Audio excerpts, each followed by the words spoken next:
Muy buenos días, tardes, noches, mis queridos alumnos. Bueno, pues el siguiente video que les estoy presentando es un resumen de todo lo que hemos visto durante los dos primeros parciales para que esta semana que ya viene, que ya empezamos a trabajar, ya empecemos a ver los temas que faltan. En algunos grupos no hemos terminado algunas exposiciones, se los comento para que ustedes lo tengan muy en cuenta. Entonces vamos a empezar primeramente con un pequeño repasito sencillo en el cual pues vamos a volver a recordar un poco sobre lo que hemos visto.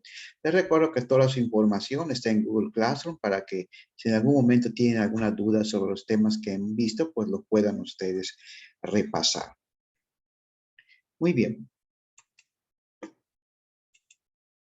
Bueno, pues espero que hayan tenido sus vacaciones lo mejor posible, que se la hayan pasado muy bien y ustedes puedan ya estar totalmente recargados de baterías. Entonces espero que se le hayan pasado rico en sus familias y obviamente que estén bien. Recordemos que empezamos el curso entendiendo lo que era la salud y la enfermedad. Y habíamos establecido que la salud era aquel equilibrio físico, mental, espiritual, social que debe de tener todo ser humano. Y también cómo responde este ser humano a las diferentes situaciones que nos van impactando día con día. Cuando este equilibrio se rompe, hay un desequilibrio en lo físico, en lo mental, en lo espiritual, en lo social, es cuando entonces aparece lo que con nosotros conocemos como la enfermedad. ¿Ok? Entonces, para que ustedes tengan en cuenta sobre lo que hemos estado escuchando. Bueno, empezamos. En Yucatán, de hecho, ya subí un video para que ustedes vean que se llama Cuando caliente el sol, uso de protector solar. Como nosotros sabemos, la península está fuertemente impactada por los rayos solares. Ya se habla de que somos una isla de calor y obviamente la temperatura juega un papel muy importante con esto. Estas personas que ustedes están viendo son personas que no tienen becas ni nada. Son personas que se sometieron a una cámara de luz ultravioleta. La luz ultravioleta permite mostrarnos los daños que ha sufrido nuestra piel al paso del tiempo debido a la radiación solar. Esto es importante porque aquí nosotros recibimos constantemente los rayos del sol y nosotros tenemos que estar pendientes de que, dependiendo de la intensidad, nosotros debemos utilizar pues ciertos productos que nos protejan de los rayos del sol. Entonces, estas personas no es que tengan pecas, no es que tengan algún problema en la piel, sino que son los efectos de los rayos del sol. Aquí vemos una señorita igual que también se aprecian esos puntitos negros que estamos viendo, pues es el efecto que está teniendo la radiación en el rostro. Incluso también en los niños nosotros podemos observar esta condición. Ya las personas que son de tez muy blanca, pues obviamente el efecto que tiene el sol, pues también es un efecto muy importante. De ahí que nosotros comprendamos la importancia de el calor del sol y cómo afecta a nuestra salud. ¿Qué podemos hacer para evitarlo? Pues obviamente esto ya hemos estudiado mucho, se sabe mucho de que si esto continúa puede desembocar en un cáncer de piel, pero también que hay muchos productos que nos pueden servir para disminuir el efecto del sol. Uno de ellos es entender, hay muchas aplicaciones en internet, hay mucha información en la cual nos muestran los niveles de afectación que tiene el sol. Entonces, en esos niveles de afectación que tiene el sol, tenemos los niveles bajo, moderado, alto, muy alto y extremadamente alto. Aquí no importa los valores que están teniendo, son los valores, son los índices de fuerza de luz ultravioleta. Lo que tenemos que tener en cuenta es el efecto que tiene esta radiación. Por ejemplo, cuando la radiación es baja, pues no necesitamos protección. Y aquí, por ejemplo, una protección así sofisticada, pero sí pensar que debemos de cuidar nuestra piel, incluso cuando los índices son demasiado bajos.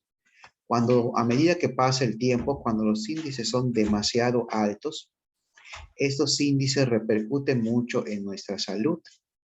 Vemos que, por ejemplo, cuando es muy alto, pues debemos de pasar el menor tiempo posible entre las 10 y las 2 de la tarde, porque es donde más golpea el sol.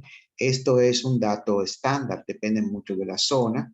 Y aquí vimos la intensidad del factor de protección, que es más fuerte para la gente clara, para la gente que se debe de proteger con productos de mayor protección comparado con la gente que tiene piel oscura. Es muy importante que lo tengan en cuenta. Entonces, solamente saber qué intensidad tengo de radiación de luz ultravioleta para poder determinar qué factor de protección puedo usar y qué conducta debo de tener.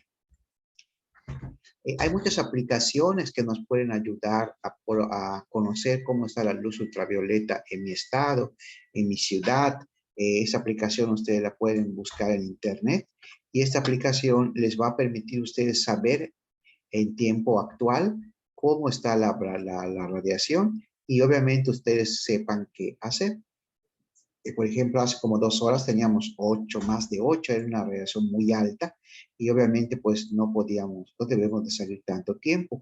Ahí si se dan cuenta, a medida de que la radiación está bajando, el factor de protección a usar pues es más pequeño, acá es 30 más y aquí es 50 más. Acá nos dice que debemos de estar protegidos del sol, en lugares protegidos, en una casa, un techo, etcétera.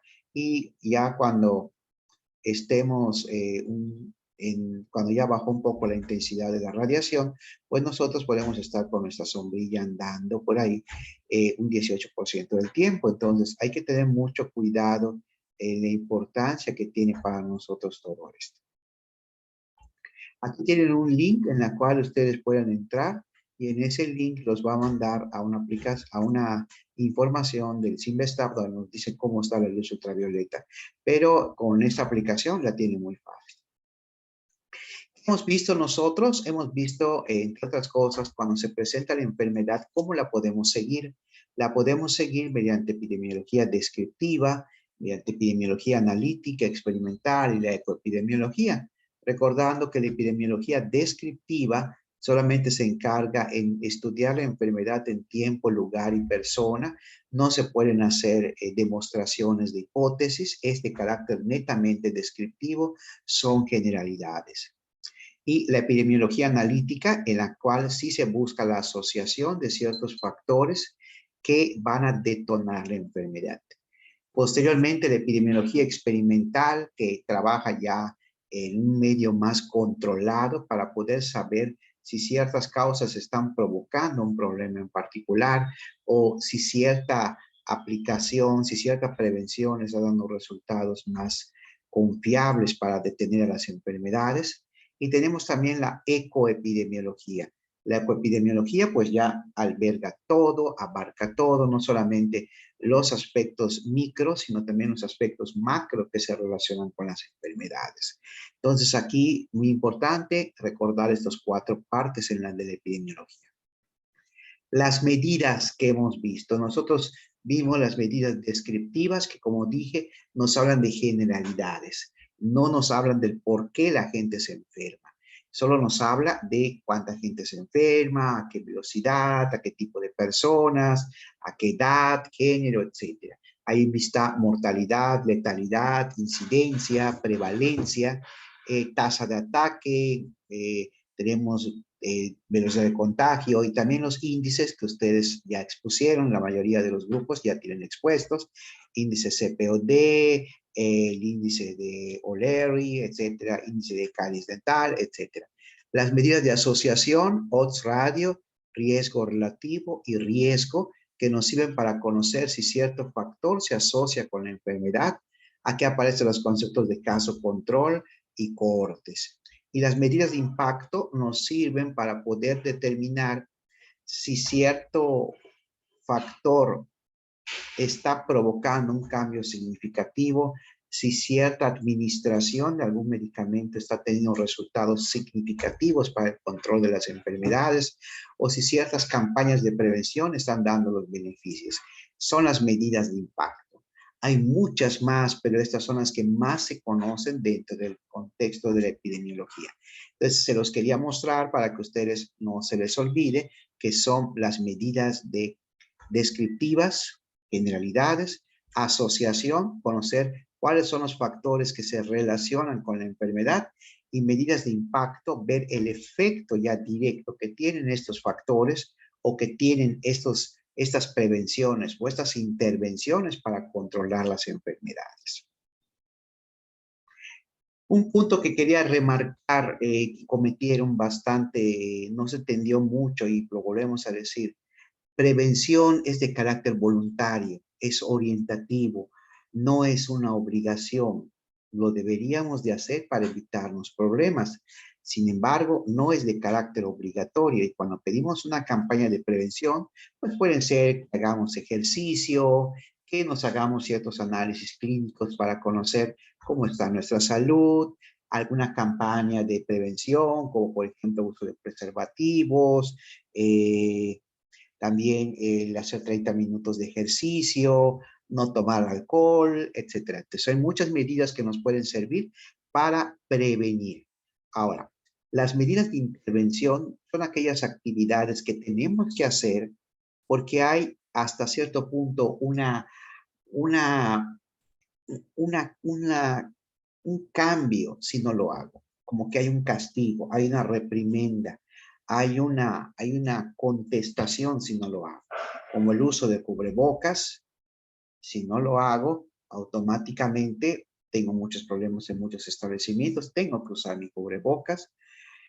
El toque de queda que nosotros hemos vivido muchas veces, en la cual nos decían que cierto horario se va a estar saliendo y después de ese horario se controla.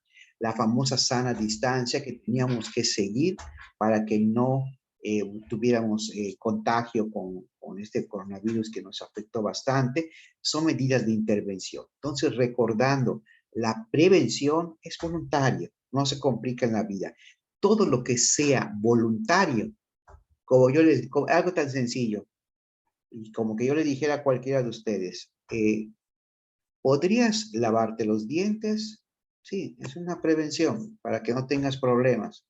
Intervención, oye, hay que extraerte esos dientes porque ya no hay más y hay que eliminar ese problema, hay que intervenir.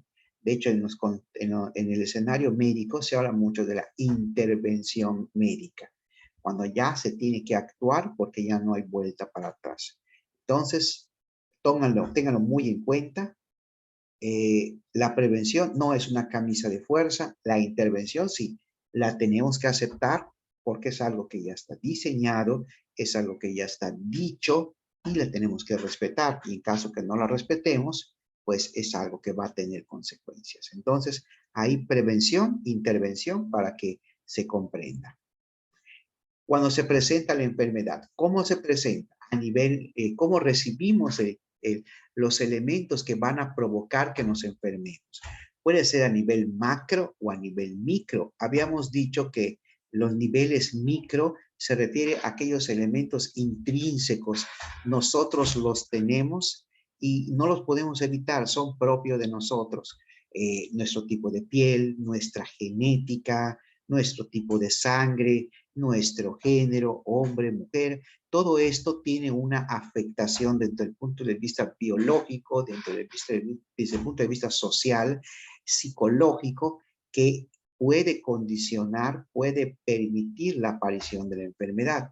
Pero hay elementos macro que también pueden desentonar nuestros sistemas. Si estamos tocando una melodía preciosa en un equilibrio macro y micro, hay elementos macro que pueden desentonar. Una mala educación puede ocasionar que las personas no accedan a muchos centros de salud o no cuiden su salud.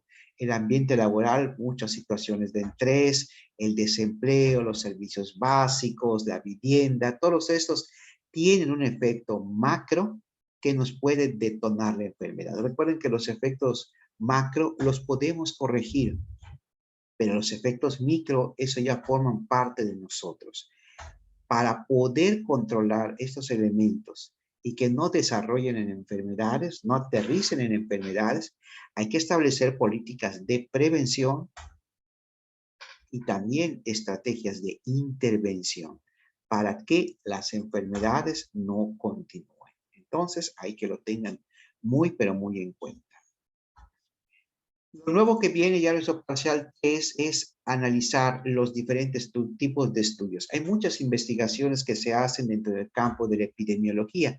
Así como hay una epidemiología descriptiva, los estudios que vienen de la epidemiología descriptiva son los estudios descriptivos, los estudios transversales, los estudios ecológicos, que son estudios chiquitos en los cuales nosotros vamos conociendo generalidades de enfermedad, se hace una documentación, se hacen escritos, para conocer cómo se está presentando la enfermedad.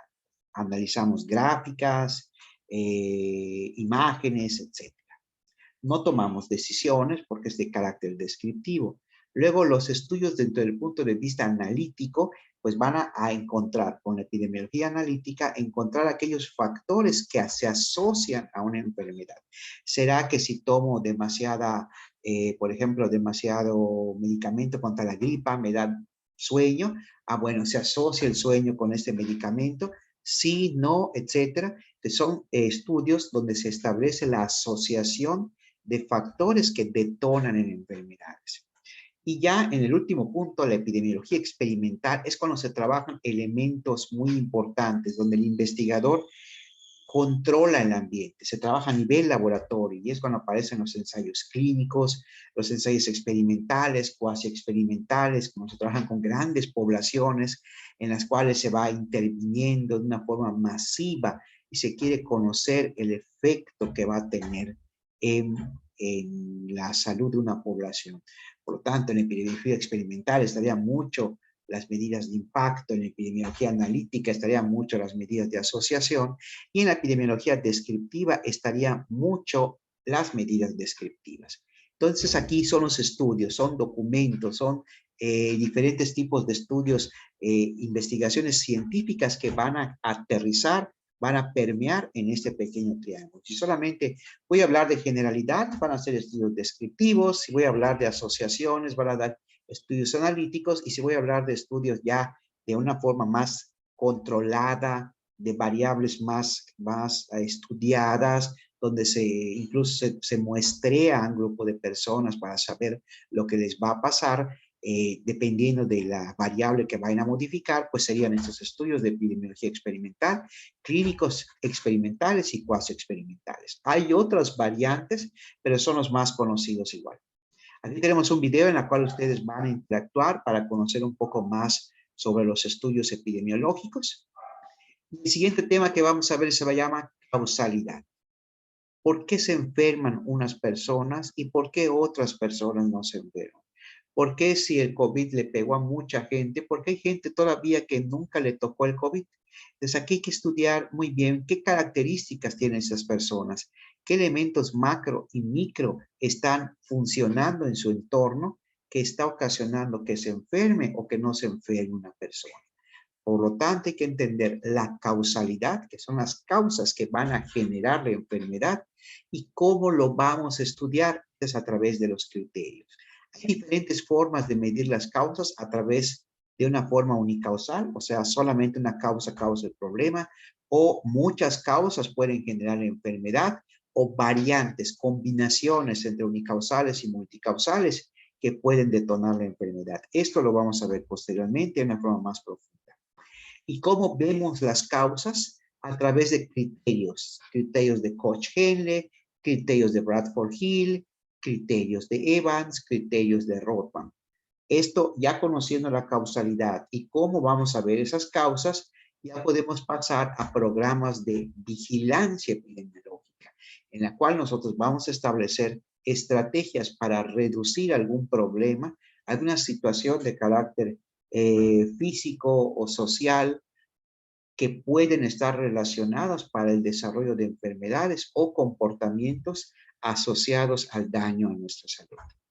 Bueno, pues esto es todo, mis queridos alumnos, alumnas. Nos vemos desde mañana a los grupos con los que me toca. Les deseo que disfruten mucho, mucho su resto del día del domingo. Como decimos acá en Yucatán, el shish de las vacaciones.